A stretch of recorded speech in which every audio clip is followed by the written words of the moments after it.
आज हम लोग 12th फिजिक्स मॉडर्न फिजिक्स यानी आधुनिक भौतिकी से संबंधित VVI ऑब्जेक्टिव पढ़ेंगे। पहला प्रश्न जो है 2022 में पूछा गया है, एन एंड गेट का संकेत होता है। अब ध्यान दीजिएगा, एन एंड गेट का संकेत। अब देखिए ए ऑप्शन जो है एंड गेट का है, और गेट का है, सी जो है नोट गेट का है, और डी जो है एन एंड गेट का है। तो हमको पूछ रहा है एन एंड गेट का संकेत होता है, तो एन एंड गेट का संकेत क्या हो जाएगा? डी हो जाएगा। अब देखिएगा इसके लिए ट्रिक है, एंड के लिए हम क्या करेंगे, सीधी रेखा से लिखेंगे। तो एंड में सीधा रेखा, ए लिखेंगे तो सीधा रेखा होगा, तो ए के लिए सीधा हो गया। अब ध्यान दीजिएगा, अब देखिएगा आगे एन का रहा है, तो एन के लिए आगे क्या करेंगे, जीरो लगावेंगे, तो एन एंड का बन गया। तो एन एंड का संकेत क्या होगा, एन एंड गेट का संकेत क्या होगा, आंसर हो जाएगा डी। अब देखिए अगला प्रश्न जो है, दार्शनिक संख्या 8 का द्विआधारी संख्या होती है। अब देखिए दार्शनिक संख्या 8 का द्विआधारी संख्या देखना है। अब इसके लिए ट्रिक है, 8 लिख देंगे। अब देखिएगा फिर लिखेंगे 1, 1 का दुगुना 2, 2 का दुगुना 4, 4 का दुगुना 8। अब देखिएगा इधर से दुगुना किए, अब इसके विपरीत साइड से जोड़ेंगे। अब विपरीत साइड से जोड़ेंगे तो देखिएगा 8, हमको 8 लाना है, तो 8 पहले बार जोड़े 8 मिल गया। अब देखिए 4 इसमें नहीं जुटेगा, 2 नहीं जुटेगा, 1 नहीं जुटेगा, इसलिए 0 0 होगा, जो नहीं जुटेगा 0 0। अब देखना है तो 2 का आंसर क्या हो जाएगा, 2 का आंसर हो जाएगा ए। तीसरा प्रश्न जो है, अब देखिएगा द्विआधारी संख्या दिया गया, इसका दार्शनिक निकालना है। तो देखिए सामने सामने दोगुना करेंगे, 1 2 4 8, 0 के सामने उसको काट देंगे, 0 के सामने काट दिए, बच गया उसको जोड़ देंगे, तो 8 है 1 कितना हो जाएगा, 9। तो ध्यान दीजिएगा इसका आंसर क्या हो जाएगा, 9 हो जाएगा, यानी सी आंसर हो जाएगा। अब एन और द्वारा का बूलियन व्यंजक है। अब देखिए और में क्या होता है प्लस, तो ए प्लस बी हो गया बराबर वाई। अब एन है, एन रहेगा तो ऊपर क्या होगा, लाइन होगा, तो आपको देखना है, इसलिए आंसर क्या हो जाएगा, ए प्लस बी, ऊपर देखिए लाइन है, बराबर है वाई, यानी आंसर क्या होगा डी। एन और गेट का बूलियन व्यंजक क्या हो जाएगा, डी हो जाएगा। अब देखिएगा चित्र दिया गया है, किस गेट को निरूपित करता है। अब देखना है आपको, तो ध्यान देना है, इस सीधा है तो सीधा किसके लिए होगा, एंड गेट का, तो किस गेट को निरूपित करेगा, एंड गेट। आंसर क्या होगा डी, 5 का आंसर क्या हो जाएगा, डी हो जाएगा। अब देखिए कह रहा है दार्शनिक संख्या 25 का द्विआधारी संख्या होती है। अब देखिए 25 का द्विआधारी बनाना है।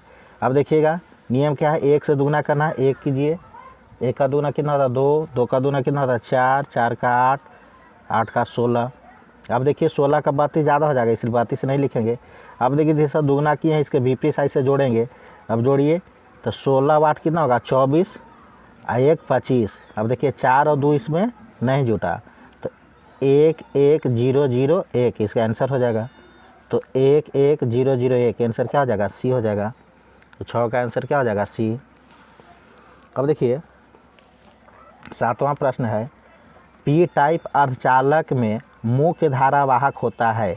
अब देखिएगा पी टाइप में ध्यान दीजिएगा होल हो जाएगा, पी टाइप में क्या होगा, होल, यानी होल को ही छिद्र बोला जाता है। तो पी टाइप अर्धचालक में मुख्य धारावाहक क्या होगा, होल होगा। जबकि एन टाइप रहता तो इलेक्ट्रॉन होता। तो पी टाइप में क्या हो जाएगा, होल हो जाएगा, यानी छिद्र। 7 का आंसर क्या हो जाएगा, बी हो जाएगा। 8 का देखिए, एन एंड गेट का बूलियन व्यंजक। अब देखिए एंड में क्या होता है, डॉट होता है, तो ए डॉट बी बराबर वाई। अब ध्यान दीजिएगा एन आगे लगाया गया था, एन मतलब क्या हो जाएगा, ऊपर लाइन हो जाएगा, तो ए डॉट बी पर लाइन बराबर वाई, आंसर क्या हो जाएगा, डी। तो 8 का आंसर क्या हो जाएगा, डी हो जाएगा। 9वां प्रश्न जो है, अब देखिए 9वां प्रश्न हल करने पर मिलेगा, ये न्यूमेरिकल है, इसका आंसर आएगा 56 किलोमीटर। तो 9 का आंसर क्या हो जाएगा, सी हो जाएगा। अब देखिए 10वां प्रश्न जो है कह रहा है कि पैक्स का अर्थ होता है, तो क्या होता है, फैक्सी माइल टेलीग्राफी। आंसर क्या हो जाएगा, बी, 10 का आंसर क्या हो जाएगा? बी हो जाएगा। 11, अब देखिए एन टाइप जर्मेनियम प्राप्त करने के लिए जर्मेनियम में मिलाया जाता है।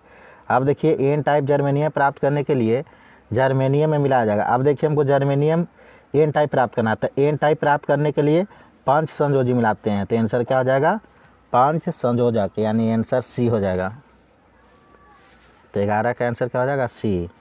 अब देखिए 12, देखिए बीटा किरणें विक्षेपित होती है। अब देखिएगा बीटा किरणें विक्षेपित होती है चुंबकीय एवं विद्युतीय दोनों क्षेत्र में। आंसर क्या हो जाएगा? 12 का डी। अब देखिए 13वां प्रश्न जो है, हाइड्रोजन स्पेक्ट्रम की कौन सी श्रेणी रक्त भाग में नहीं पड़ती है? हाइड्रोजन स्पेक्ट्रम की कौन सी श्रेणी और रक्त भाग में नहीं पड़ती है? अब ध्यान दीजिएगा, इसके लिए ट्रिक है। लाइमन श्रेणी जो होती है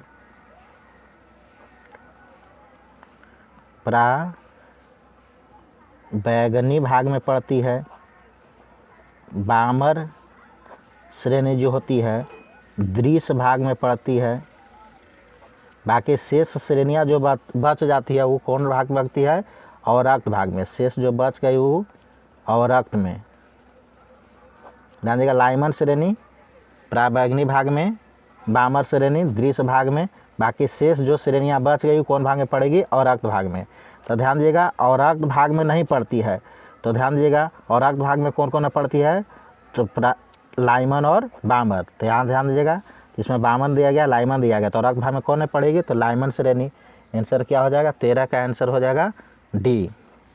अब देखिए लाइमन श्रेणी पराबैंगनी भाग में, इसके लिए ट्रिक है। ट्रिक क्या है?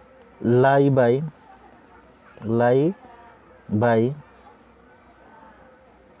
बैगन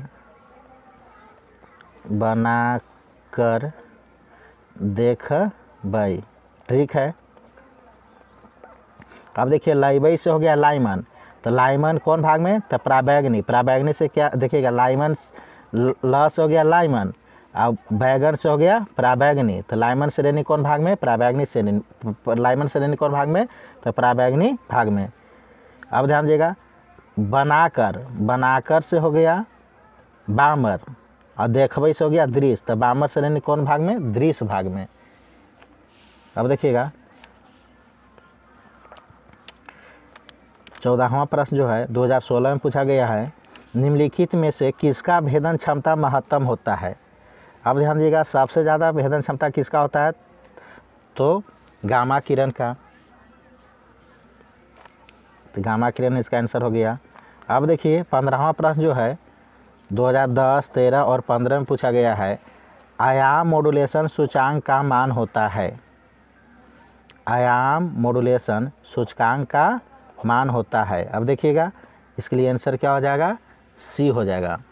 15 का आंसर सी, यानी 0 से 1 के बीच होता है। अब देखिएगा टीवी प्रसारण के लिए किस आवृत्ति प्रास का उपयोग होता है? अब ध्यान दीजिएगा, टीवी प्रसारण के लिए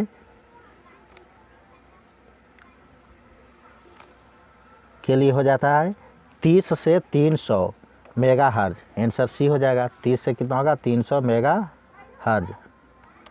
आंसर 16 का क्या हो जाएगा? सी हो जाएगा।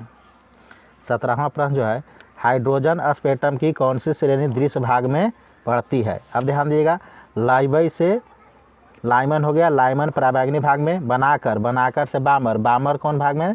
तो दृश्य भाग में। बामर श्रेणी कौन भाग में? दृश्य भाग में। तब देखिएगा हाइड्रोजन स्पेक्ट्रम की कौन सी श्रेणी दृश्य भाग में पड़ती है? तो कौन श्रेणी होगा? बामर श्रेणी। आंसर क्या हो जाएगा? 17 का बी हो जाएगा। 18 का ध्यान दीजिएगा, किसी नमूना का परमाणु क्रमांक Z दिया गया है, परमाणु संख्या को A से लिखा गया है, तो इसका न्यूट्रॉन की संख्या हमको प्राप्त करना था। न्यूट्रॉन की संख्या प्राप्त करने के लिए क्या करेंगे? A-Z कर देंगे। आंसर क्या हो जाएगा? 18 का डी। अब देखिए, अब ध्यान दीजिएगा, देखिएगा थोरियम का परमाणु द्रव्यमान और संख्या दिया गया है। तो देखिएगा सेम 18 प्रश्न का ही है। तो 18वां प्रश्न में ध्यान दीजिएगा, कह रहा है कि परमाणु संख्या को Z से, अब ध्यान देना इसको, और इसका द्रव्यमान में से क्या किया, संख्या को घटाया गया था, तो परमाणु द्रव्यमान कितना है 230, इसमें 90 को घटाएंगे तो क्या मिलेगा, न्यूट्रॉन की संख्या, तो न्यूट्रॉन की संख्या प्राप्त होगा, तो न्यूट्रॉनों की संख्या प्राप्त होगा तो 0 हो गया, 4 1 यानी 140। आंसर क्या हो जाएगा, बी हो जाएगा। 19 का आंसर क्या हो जाएगा, बी। 20वां प्रश्न है, ताप बढ़ने के साथ अर्धचालक का प्रतिरोध, तो अर्धचालक का प्रतिरोध क्या होता है, घटता है। ताप बढ़ने से अर्धचालक का प्रतिरोध क्या होता है, घटता है। तो 20वां का आंसर क्या हो जाएगा, बी हो जाएगा। 21वां प्रश्न है, मूल गेट हैं, तो मूल गेट ध्यान दीजिएगा, और एंड नोट, 3 गो जो गेट होता है वह मूल गेट होता है, or gate, and gate, not gate. अब इसमें देखना है एंड और नोट, आंसर क्या हो जाएगा, डी। अब देखिए, अस्कायित रंग संचार आधारित है, अस्कायित रंग संचार आधारित है। अब ध्यान दीजिएगा ये किस पर आधारित है, तो आयन मंडल द्वारा परावर्तन पर। क्या, आयन मंडल द्वारा परावर्तन पर।